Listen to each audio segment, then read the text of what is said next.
بسم الله الرحمن الرحيم. السلام عليكم ورحمة الله تعالى وبركاته. آد بيدين سلام يا دمانتين بولي أنت هضنوش ابن آدم حجم كيس حجم كوين هصين وحو كام متيستو وح كبضن هو قدرين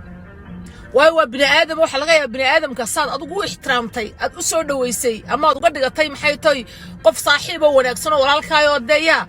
wax laga yaabo hadhow inuu qofkaas madaxa ka afuuro way wad ka badbadisay wuxuuna hayn baad ka dhigtay ama wuxuuna hayn baad u sheegtay ama wuxuuna hayn baad tustay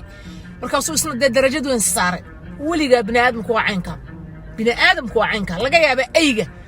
ay saddex cisho aad wax siisaa inuu saddex sano ku xasuusto laakiin bini'aadam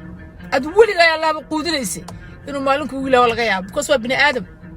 marka qof walba xajimkiisa xajim ka weyn lama siiyo qof walba wuxuu qof ka mutaysto intuu u dhow yahay yuu dhaafin laakiin haddaad intuu u dhowaa aad dhaafisid khalaas waa ka dusha kaa koraj